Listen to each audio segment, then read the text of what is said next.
છોકરાઓ, હે હલો કરતા બંધ થાવ બેટા, ઘડીક ગયા હોય યાદ આવો.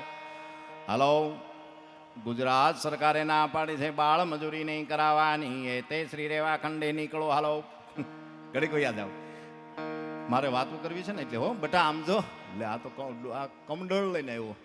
ઘડીક વૈયા જાઓ ને ભાઈ, વૈયા જાઓ ને બેટા, ઘડીક વૈયા જાઓ. હા એમ એમ ઘડીક વૈયા જાઓ, ઘડીક વૈયા જાઓ. ખીજાતો નથી, વૈયા જાઓ એમ કહું.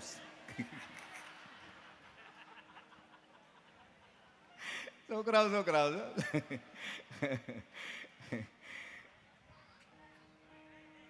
એક છોકરાને સાહેબે ખાલી એટલું જ પૂછ્યું, ખેતી કેટલા પ્રકારની હોય? કે 3 પ્રકારની હોય સાહેબ. કે કયા કયા પ્રકારની? કે રાસાયણિક ખેતી, પ્રાદેશિક ખેતી, આ ત્રીજી. એ કે સાહેબ ત્રીજી આ 3 પ્રકારની ખેતીમાં મારે એક જ ખાલી 3 તમને સેન્ટેન્સ કહેવા છે કે રાસાયણિક ખાતરની ખેતી હોય, એક પ્રાદેશિક ખાતરની ખેતી હોય, અને ત્રીજું તમારી જાણ ખાતર પણ હોય. એ કે એ તમે ગોતી લેજો. અને પાછું ઈશ્વર જેને જોતું છે એવું આપે છે, આપે છે ને આપે. હા, મધની માખીનો જેને ડંખ અડ્યો હોય અને ટાંડરની માખીનો જેને ડંખ અડ્યો હોય, બધાને ખબર હોય કે ગારો ચોપડો તો એ લાળું નીકળે નહીં.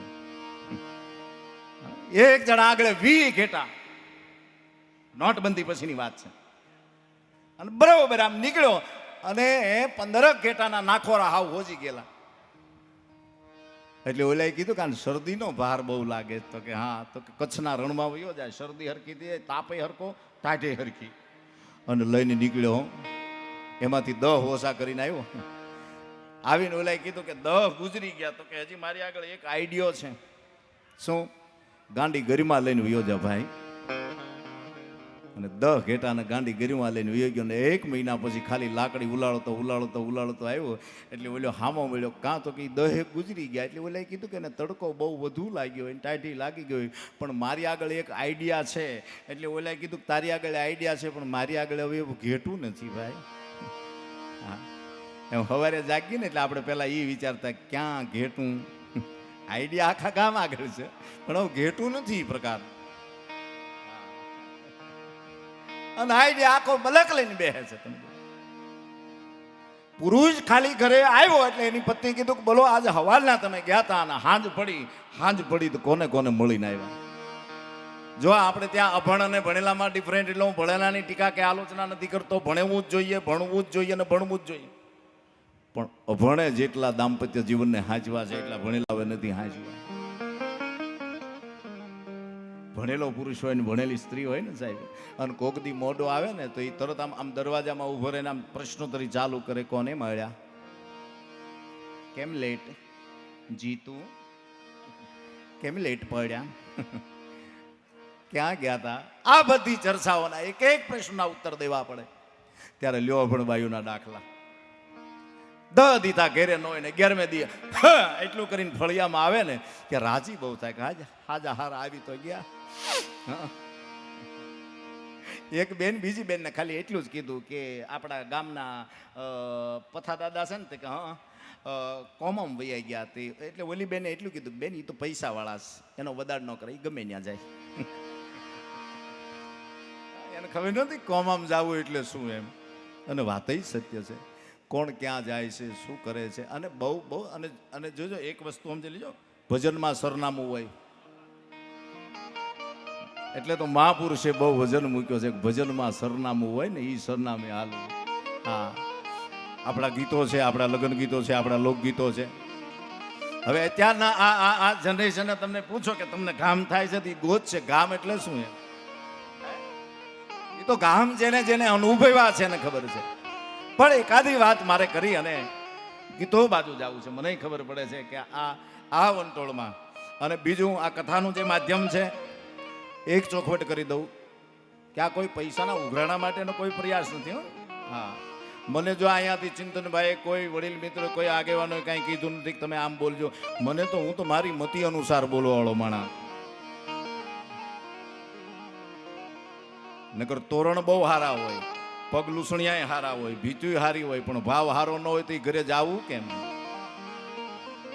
અને આપણે ત્યાં તો જૂની બેનું વાતું હતી કે તાવડી દાંત કાઢતી ને તો મહેમાન આવતી. હવે એવી તાવડીઓ નથી રહી અને હવે એવા મહેમાન નથી રહ્યા.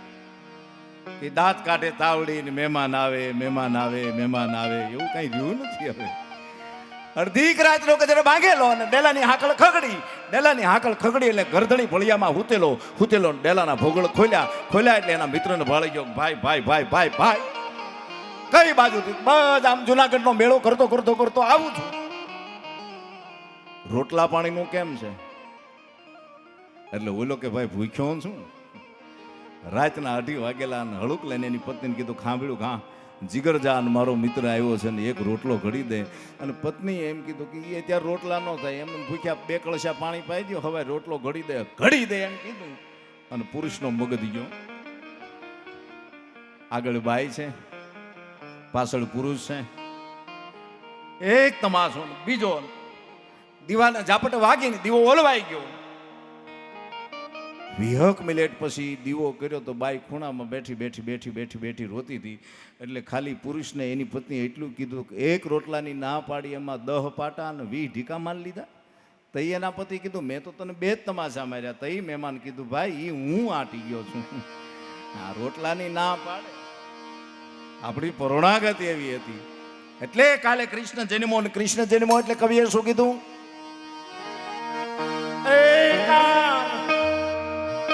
ગોકુળ આવો તો એક વાર આવા દલડા દઈએ રે એ મોહન મારા મંદિરિયાની માય. રાત એક રહીએ રે એ મોહન મારા મંદિરિયાની માય.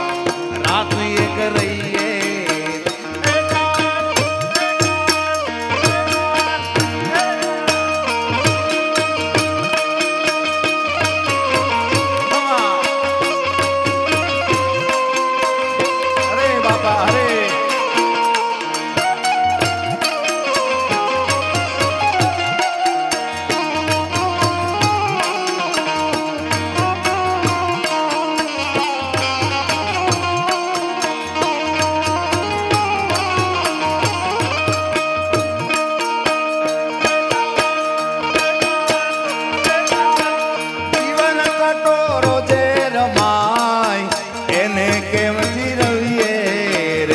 લાગે વહમી વિરહ કે નિવાર આવું તો મળીએ એ લાગે વહમી વિરહ કે નિવાર આવું તો મળીએ.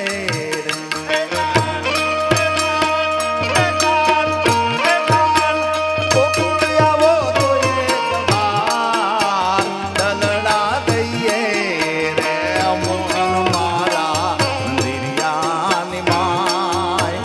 રાત એક રહીએ મોહન મારા મંદિરિયાની માય. રાત એક રહીએ.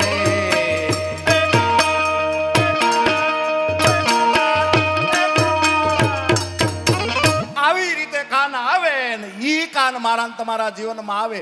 પણ કાન આવ્યા પહેલા જો કાન આવી જાય તપેલું ચૂલા ઉપર સડે તો એ તપેલું ન હોય, એ ટાઢું જ હોય. અને બાળક બોખું હોય તો એમ ન કહેવાય કે દાંત વગરનું છે, એ ઉગે. યારુની માસી કોની નામ પાડ્યું હજી એને ગોતે છે. વાહ ચિંતનભાઈ, વાહ.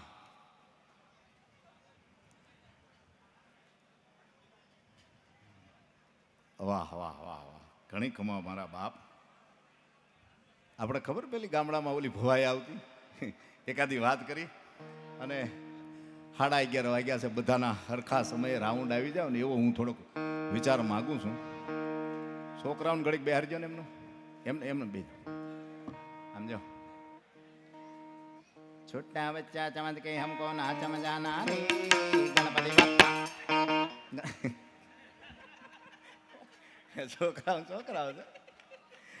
છોકરું રોતું હોય તો રૂડું લાગે આમ તો. એટલે આપણે ત્યાં વાત ઈ કરતો હતો કે એક જણો ને ઘરે આવ્યો તેને કાકાએ પૂછ્યું કઈ બાજુ ગયો તો? ગામમાં હું ગયો તો ખાંડ લેવા ગયો તો ને એટલું કીધું ને થેલી મૂકી દીધી ને 20 મિનિટ પછી ભત્રીજાએ કાકાને કીધું કે કાકા ખાંડ લાવ્યો પણ 150 ગ્રામ ઓછી નીકળી. કોની દુકાન લાવ્યો? ફલાણા ભાઈની. રોકડે ઉધાર તમારો ભત્રીજો છું કાકા ઉધાર લાવ્યો તો એની 850 ઘટી એવું રાખ ને બેટા, તું 150 ગ્રામની હું કામ ઉપાધિ કરે. પણ મારી આમાં જેટલા બેઠા એને એક કરબદ્ધ પ્રાર્થના છે, આ બાજુ ના આ બાજુ. હવે આ બળતરાના દિવસો છે એટલે હું આ તમને વાત કરી દઉં. તમે દાઢી રાખો, આરે ચાંદલોય કરજો. દાઢીવાળાને તમામને મારી વિનંતી છે, તમને મજા આવે એવું ત્રિપુંડ કરજો, ચાંદલો કરજો, ભસ્મનો કરજો, ચંદનનો કરજો, કંકુનો કરજો. અરે છેલ્લે કાંઈ ન મળે તો ભગવાનના દીવાની વાઈટ હોય આમ કરીને આમ કાળું ટીલું કરજો, ખબર તો પડે. અને માતાઓને વિનંતી કરું, મારા બાપ થોડોક હેતો પૂરજો, એકાદો ચાંદલો રાખજો કપાળમાં, નાનું એવું મંગળસૂત્ર, આઈબ્રો કરો, નેણ હરખા, બધી છૂટ તમને. પણ 3 ચિહ્નો છે પતિવતાના, એ જવા ન જોઈએ. હા, નકર એક ભાઈને ખાલી એટલું જ કીધું તો તારા ઘરના એટલે તારા ઘરના, કે મારા ઘરના એટલે મારા ઘરના, મને પૂછ્યા વગરનું પાણી ન પીવે. અને ઓલાને એમ થયું કે એટલું બધું આ મને એટલું બધું હાંસવે છે. વાહ, પણ પુરુષ છે ને ગમે એમ તો એને એમ થયું કે લાઈવ પરીક્ષા કરું. અને એક દિવસ એની પત્નીને કીધું કે આજે બહાર ગામ જાઉં છું. થેલી લીધી, ખડકીની બહાર નીકળ્યો, એમાં હેરડી વાળો હેરડી વેચવા નીકળ્યો. હેરડી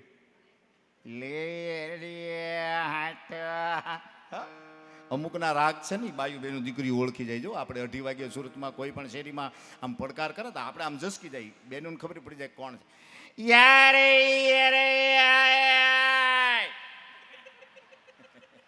એટલે ઓલો હું તો પૂછે કોણ છે, કે અગરબત્તી વાળો છે. એમ કે છે કે અહીં પ્રગટાવો 10માં ઘેરે સુગંધ જાય. કે એને ના 10માં ઘેરે મૂક્યા નહીં કે સુગંધ અહીંયા આવું છે, કે મારે મારવો પડશે. બહેનોને ખબર પડી જાય, આપણને ખબર નથી પડતી. એના ઘણા વિઝન છે. બોલો, ઘણી વાર આપણે છેતરાઈ જતા હોય. દાખલા તરીકે ઘણા વર્ષો પહેલા હું એક ઓફિસની બહાર આમ ખુરશી નાખીને બેઠેલો, ને સામે એક લારી વાળો અને તાણીને હાથ પાડે એટલે મારું આમ મને જીવ આમ હૃદય ગદગદિત થવા મળ્યું. એટલે હું એને 1 દી 15 દી 17 દી 18 મેં 19 દી મેં કીધું અહીંયા તું રોજ ત્યાંથી ઊભો એમ કે કાં શેઠ. મને કે કોને? મેં કીધું મને કે હું કોઈ દી બોલ્યો જ નથી કાં શેઠ. આ તો તમે એવું સાંભળો. તો મેં કીધું તું કરે હું? મને કે હું તો ન્યા ઊભો એમ કહું છું ઘાસ લેટ. તમે સમજો કાં શેઠ. આ હું તો ડબલાય કે કેરોસીનના ડબલા. એટલે ટૂંકમાં વાત ઈ કરતો તો ચાંદલો રાખજો, સંસ્કારના ચિહ્નો છે એ ભૂલાઈ ન જાય, યાદ રાખજો. એટલે આપણા મહાપુરુષો એમ કીધું ભજન છે એમાં સરનામું છે. આ ભજન ભૂહાઈ ન જવું જોઈએ. હા, તમારો જે ભાવ છે, તમારો જે પ્રેમ છે, એ પ્રેમ અકબંધ રહેવો જોઈએ. પણ ખાલી માવા પૂરતો ચા ન પાય ને પ્રેમ તૂટી જાય ને દોસ્તી તૂટી જાય એવા યારાના કરવાય નહીં. આ તો જીવ માથે જીવ આપી દે એનું કામ છે સાહેબ. કે મુમન લાગી તુમના ને તુમન લાગી મુમ. ભાઈએ જેમ આલા ખાસર ની વાત કરી, આલા ખાસર ના 3 એવા પ્રસંગ છે. બાળપણના 17 વર્ષની ઉંમર હતી યુવા ઠાકોરની સાહેબ, અને ખાલી એના મામા ઘોડી માથેથી નીકળ્યા અને કોઈક ખેડૂતને કીધું ને હોકો ઓલવાઈ ગયેલો. ટૂંકમાં વાત કરું એટલે ઓલો બરાબર ખળાનો સમય છે, ખંપાળી લઈને દાંતે હરકું કરે. અને એના મામાએ ખાલી ઘોડી માથે બેઠા એટલું કીધેલું કે આ ખંપાળીના દાંતાથી મારો હોકો હળગાવી દેતો. ખંપાળીના દાંતા કાપી નાખ્યા. ખેડૂત મનમાં મૂંઝાણો, અરે રે કે આ ઘડિયા છેડ્યું કે આવ્યું અને બધું મારું ભેળવાઈ જાય. તારું જે ભેળવાય પણ મારો હોકો હળગાય. અને થતા એની પત્નીએ કીધું કે તમે ગઢમાં જઈને વાત તો કરો. તો કે 17 વર્ષનો યુવાન છે રાજકુમાર, શું રાજા પાસે હું રાવ લઈને જાઉં? પણ એકવાર ઘા તો નાખો. અને ઘા નાખી ભાઈ કે આવી ઘટના બની અને મારું ખડું હાવ, મારું જે પાક હતો એ નષ્ટ થઈ ગયો બધો ખંપાળી વગર. આવું છું? હા. એટલે કોઈને કીધું કચેરીમાંથી કે જાઓ તો મામાને બોલાવો. મામાને બોલાવ્યા અને કીધું ગામમાંથી 2 ખંપાળીના દાંતા લઈ આવો. અવડાવડા 6 દાંતા લાવ્યા ભાઈ. અને 6 કચેરીમાં સાતીમાં મામાની સાતીમાં ધરબી દીધા. શું કામ ધરી બા? ન્યાથી હિંચા અટકતી એટલે એકને મારવાથી અનેકનું હારું થતું હોય. આ પહેલી વાત. બીજી વાત કે ગામના પાદરમાં લીમડો ચોકમાં કોઈ એમ કહેવાય છે લીમડે જોઈને કોઈ બેનું દીકરીઓ નીકળે તો એને ટગર જોતો હતો. અને આલા ખાસરને 17 વર્ષની ઉંમર છે, યાદ રાખજો. અને એ ખબર પડી ને ઝાડવા માથેથી નીચે ઉતાર્યો કે તારી આંખ્યું બહુ હારી, આંખ્યું બહુ હારી, આંખ્યું બહુ હારી. ને બે આંખ્યુંમાં એમ કહેવાય છે ધગધગતા અંગારા નાખી દીધા. ગામની વચો વચ અને ખબર પડી આ હિંસાઓ અટકવાના કારણ બીજા કાંઈ નહોતા, રજવાડાના સ્ટેટને સમજવાની વાત છે સાહેબ. એમ તમારી આગળ તમારી મર્યાદા. આપણી બહુ જૂની વાત છે ને કે જંગલમાં જઈને હામો હાવજ મળે શું કરી ડિસિઝન કે હાવજને લેવાના હોય. ડિસિઝન ભલે હાવજ લે પણ કાળજું તો આપણું હોવું જોઈએ કે એની સામે આંખ્યું કાઢવી, ફૂફાડો મારવો કે પીઠ દેખાડવી. પીઠ નો દેખાડાય, ફૂફાડો મારી લેવો.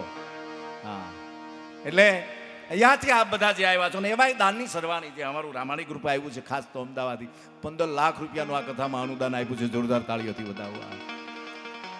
હા, એ વખાણ ખાતર કરવા નથી કહેતો, આપવું બહુ અઘરું છે.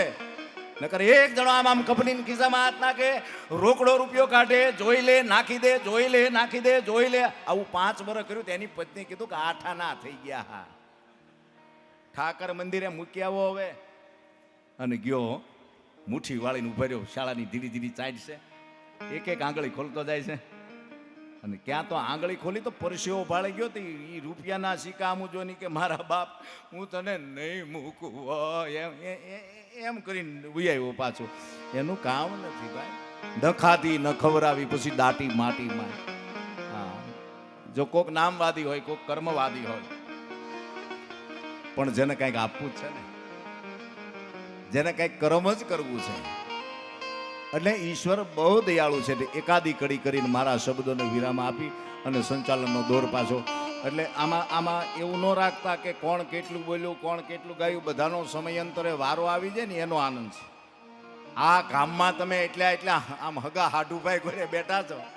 હા, વારી જાઓ.